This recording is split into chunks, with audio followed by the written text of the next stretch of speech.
Rising up, back on the streets. Took my time, took my chances. Went the distance, now I'm back on my feet. Just a man and his will to survive. Breakfast with Bob. Poncho Man, bring it at home. Thanks, everybody, for joining us for day 4 of Breakfast with Bob. We are brought to you by EAS, Myoplex, Polar, Hoka, One Velo Fix. Our man Chris from Velo Fix is out in the audience. Norma Tech, Four Seasons, Hualalai will be having our championship edition. Amio Power Breather. And how about a round of applause for the 6-time Ironman World Champion, Ironman Hall of Famer, Mr. Dave Scott. Thank you, Bob. Quite an illustrious introduction. When you started this, you didn't have anyone who was on board. It was just you sitting out here with this By beautiful myself. backdrop. I Yeah. know. Yeah, How about a little smoothie? Would that be good for you? that'd be brilliant. Let's bring it over. I love it. Look at that. Oh, How about wow. that? Gosh. Home delivery. Yeah, that's what we're Wow. talking. Oh, napkins. You know that I dribble a lot. That's good. Like that. Like that. Dave? I've had these smoothies many times with Myoplex. So I bet you have. cheers to us. There we go. No, that's That way we do the whole interview with purple around our lips, No, that's which is very good. beautiful. So last night, Chrissie Wellington gets inducted into the Ironman Hall of Fame, and you coached her for her last few years, and especially the 2011 race. And 2011 race, 2 weeks before the race, Chrissie crashes, was injured pretty badly, and the year before she had dropped out because she was sick the night before. So I think that she pretty much had resolved that she is racing, and you're the guy. She talk a little bit about that, just getting her to the starting line that day. It was a brutal time. I mean, brutal time for her psychologically. Me, I was kind of hiding in the periphery, and I was a mess. And I was trying to, console her and build her confidence and stuff. And really, the first question after it happened is, "Do you think you can do this?" And she didn't have any reservation about not doing the race, but she was really beat up. I mean, her body was scarred from head to toe, and she got infections from the road rash. And the irony on that day was my son Drew, who had qualified. Yeah. Chrissie fell on top of Drew, and he broke his wrist. So they're both coming over there. They're both shattered, and I'm this, father, coach, and I said, "Oh my gosh, here we go." So it was day 14, and then even a couple days later, her fiance at the time, husband Tom, we actually physically carried Chrissie out of the gym because she wanted to do some exercise. This is now day 12 before the race, and she was a mess. We brought her out to the car. She was sobbing, and I'm thinking, do you still want to do this? And I didn't bring that up because I knew she had a conviction to be here at the starting line. But really, if people could have seen her, it was really a remarkable 12 days now to race day, and even race week. She went to the emergency room with the after effect of this fall. Her pec was real sore. She had the inability to breathe. Bad road rash. Bad road rash. And, it was a remarkable race for her. Well, and as she said, she felt it had taken some of the pressure off, because when she came over in 07 and won, nobody knew who she was. Then you win 08, 9, now you're sort of expected to win. And when this happened, they didn't know if she didn't know if she'd actually be starting the race. Mentally, did she seem to be in a good place race day? Wow. It really came down the last couple days. And as far as any race plan, we just said there's no plan. But I did say one thing, and maybe it was intuitive, and she agreed. I said there's going to be some moment in the race where you're going to recognize that you're going to have to make a move. And obviously Mirinda was her rival at the time, Yes. and not discounting the other women, but we certainly were looking at her as the weapon. And I said, if there's that moment, you're going to have to make a decisive decision to go. And the last 3 days, because of this pec problem, she didn't get in the water at all. So from Wednesday on, no swimming. And then when the gun went off, historically she's been about 2 to 3 minutes faster than Mirinda. And I'm looking at the watch, and of course I'm looking at all the women exiting. And normally when Chrissie gets out, she wasn't there. Mirinda gets out, and there's quite a lag. And she was 2.5 minutes behind Mirinda on the swim, which was quite a deficit just getting out of the water. Right. And of course, she's always glowing, and I have told her, I said, would you quit smiling? But she always has a very positive attitude, and I saw her exit, of course, and I said, well, here we go. Let's see what happens. And she was able to catch her, but the gap was very small. It was about 2.5 minutes that now Chrissie had put on to Miranda, if my recollection is clear. No, yeah, it's about right. And yeah. And so it was really at the outset of the run that Chrissie went flat out. And, really crazy race tactics in the book of How Do You Pace Yourself. But I think it was at that moment where she said, I have to put a psychological dent in Miranda. The margin is minimal. I've got to go quickly right away. And she actually opened up a gap. Miranda was running well. Chrissie was running like she was running a 10K. And she had about 5 minutes on her at one point. Right. And then it kept coming down and coming down and coming down. And, I was holding my breath at the end. And for Miranda, who's not used to, not gaining ground, but losing ground, that had to impact her psychologically.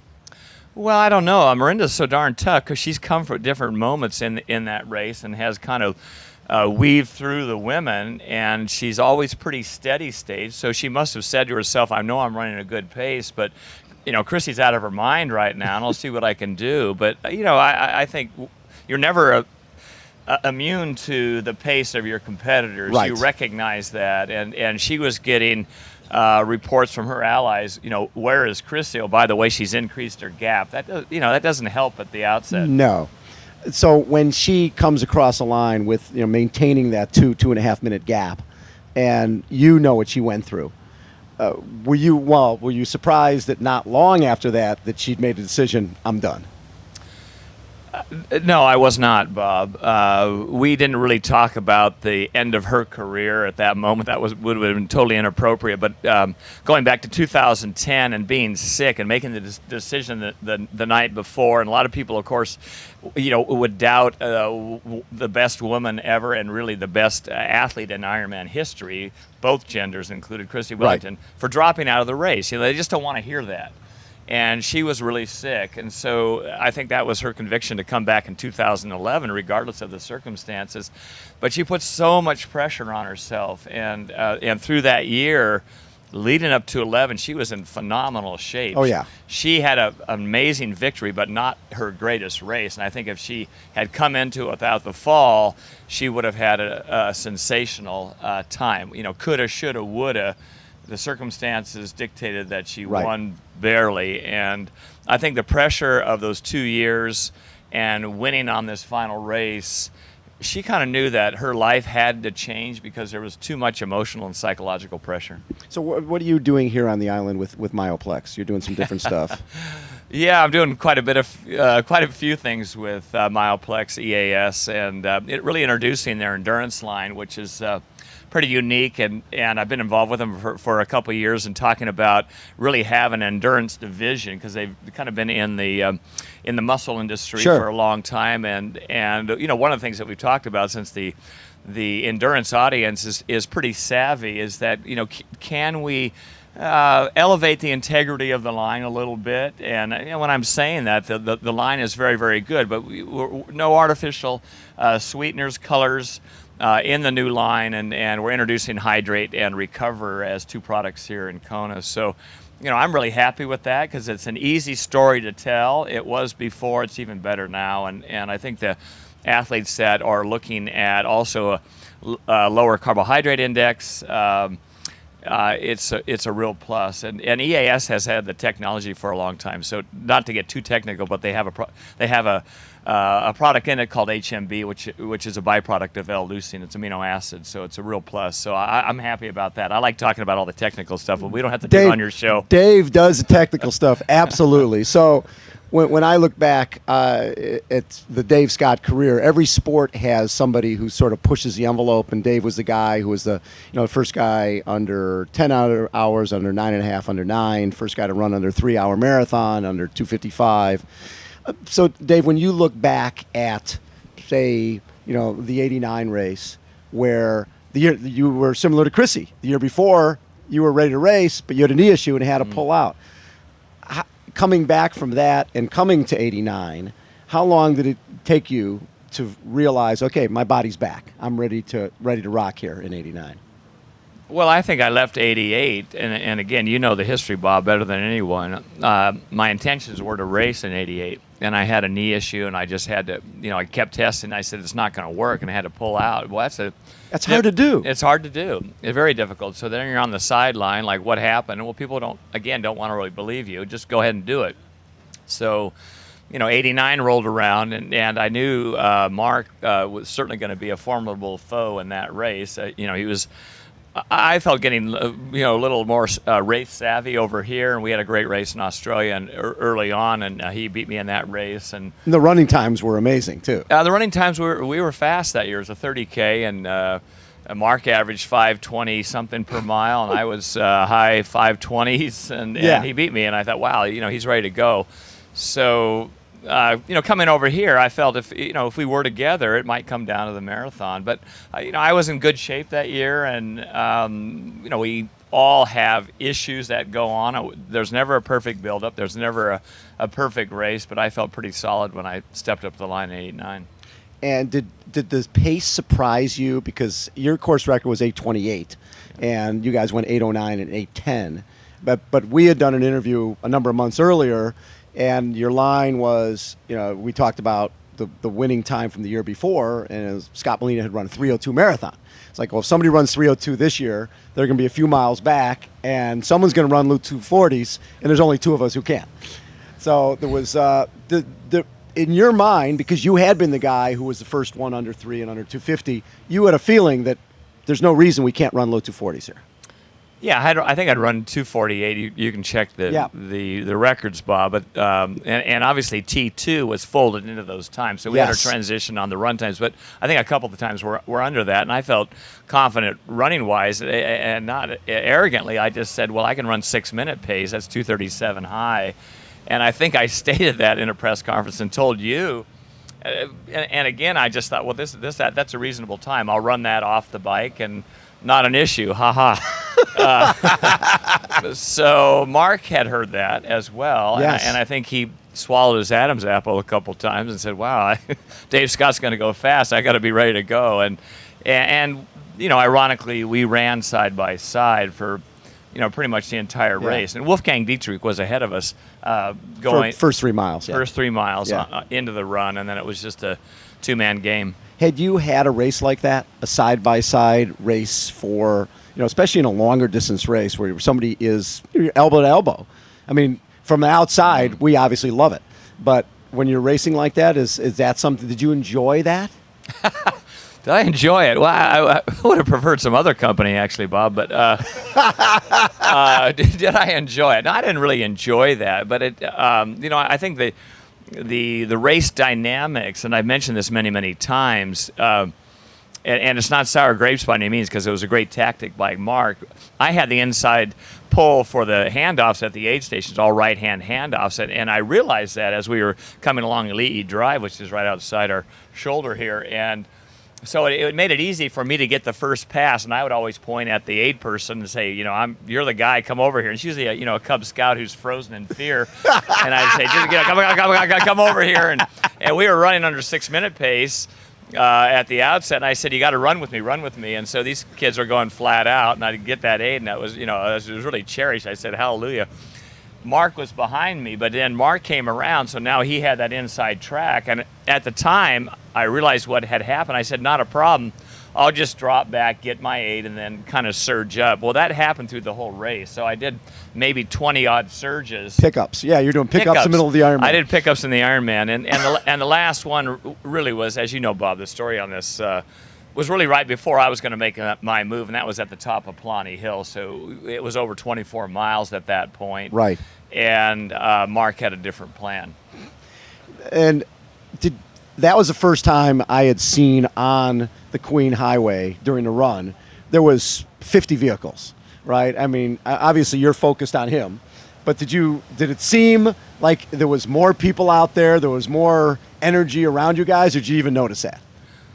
I did notice it at times, Bob. I mean, there seemed like there was this throng. We were kind of in this envelope of this cocoon of people honking, and a lot of bad exhaust, and people coming up on mopeds and stopping to scream, and the irony of that, and obviously the configuration of the road is a little bit different, so it was much tighter than it is now. They've That's expanded true. it out there, Yeah. so the narrowness of the road and the people that were around us, at that time it was allowable. Nowadays it might be. Just a bad situation for the other athletes that were Right. out there. And I think a lot of the athletes that were coming towards us, whether they were on the bike or on the run, sort of stopped for a moment. They did. Realizing that, boy, this is a pretty close race. I might as well just take a look at this or pull out my camera while I'm on my run. So, that part of it, the dynamics was great. And it's something that, I'd like to see with Ironman racing right now is where we really bring the crowd close. Yes. Where it's still safe, but the athletes can feel that energy and that cheering. Tour de France style. Absolutely. So then we're all geared up for the rematch, right? Now it's going to be 1990. And was it injuries, sickness? What was 90, 91, 92, 93? You couldn't come back. Yeah, I just had a kind of a series of injuries, ankle, lower leg issues, and I just felt like I just couldn't rectify it. And I, realized after that 89 race, I don't want to go into it at 85%. And my two boys were born 89. Ryan was here during that 89 Yep. race. He was an infant, and Drew was born 15 months later. And I was kind of preoccupied with them and had an injury and sort of fell by the wayside. But I still had a hungry yearning to come back. And what was fascinating is when Dave did come back in 94 at the age of 40. I really hadn't had anybody at the age of 40 come back and win the race or be competitive. That year, I remember when you rolled your bike in and you had your shifters on the down tube and everybody's like, oh my God, this dinosaur is back. And is he going to even be a factor? Right? It's been basically 5 years.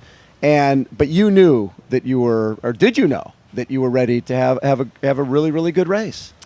Honestly, Bob, I knew I was going to have a good race, and Yeah. I have mentioned this to all the athletes that I work with or people that come up. I said, you're here for the Wimbledon. You're going to have a good race, and we just don't know how good it's going to be, and that's kind of poor language. But I felt as though, okay, I'm going to be able to push that barometer of discomfort a bit higher. But I didn't really know in relation to the other athletes, where they might be. And I just felt as though, okay, I know I have the capacity mentally to go after it. And I felt pretty confident in all three, quietly confident. And by the time I was about 30 miles into the bike, I was Leading. And went by everybody. And now that year, Mark Allen was doing the commentating, so he wasn't on the course. Greg Welch. And you were actually still doing a little coaching during that race. There was a point where they used to have these Timex Preems out on the course, and Greggy was about to get out of the saddle and go sprint for a Preem. And what you basically said, Greg, what are you doing? Stay here. Well, I think I wanted to kind of mentally spot him that, I was still in the game. So whether he thought, gee, here's this old guy again, I thought maybe there's a seed of doubt that I had been able to win this 6 times, and I was back, and regardless of the age, I was still going to be competitive. So I didn't want to let him dominate any phase of the game at that point. So in the run, there got a point you were about going into the energy lab, 11 seconds or so down. And at that point, did you feel you could catch him? Yeah, we started off pretty much together, but he opened up a gap right away. I didn't feel good at the outset, and he got 21 seconds. I kept hearing 21 seconds, 21 seconds. Of course, 21 seconds is not very far ahead, and I could see him along Lee Drive and out on the Queen K. And then I started feeling better and coming down the energy lab. I think Greg might have recognized that Dave is going to accelerate on this downhill. Yes. Because he picked up the pace, and I knew I was running quickly. It was under 6-minute pace. I knocked off 10 seconds. It was 11 now. Yeah. And he was right there. I got to the bottom of the energy lab, and I said, well, that was a hearty effort, but I didn't catch him. And coming out of the energy lab, which is quite a climb back up to the Queen K, I just felt like, wow, that zapped me a bit, but I'll collect myself on the Queen K. And I think psychologically that gave him the motivation and the money to win this thing, because from 11 seconds, it went to about 1:20. Yes. And game over. But now you're, again, 40 years old, haven't raced a number of years. Getting second place is more like winning the race. At least you're changing perceptions of somebody at 40. I know, but Yeah. you Well, still felt okay. Kind of, Bob. You Yeah. felt good about it, Yeah. right? Yeah, There was a difference in the way you felt in '89 getting second, in '94 getting second. Yeah, correct. Kids Yeah. were there. Yeah, got to I see don't you. I don't like to lose. I was second in two races Right. Yes. going all the way back to October. Right. Or February, excuse me, of 1982. Yeah. Scott Tinley won that race, and then Mark in '89, and now second in '94. And you are correct. I mean, it was a climb back up after 5 years, and I think at the time, because a lot of the athletes now have maybe followed in my shoes and say, well, gee, I'm 40, I can still go. Dave Scott did it 20 odd years ago and was competitive, Right. so I might as well keep my career going. So that's second that year. I mean, I was elated. But you look at the best race, or one of your favorite races was '96 when you ended up fifth.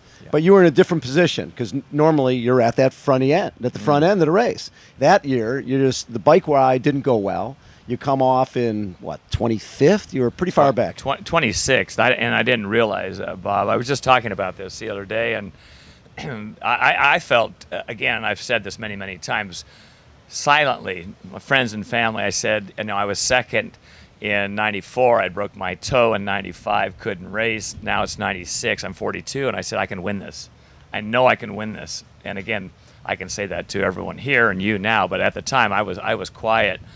I had a terrible swim that day, and I knew I was behind the bike, but extremely confident getting on the bike, and my legs were just sour the whole time.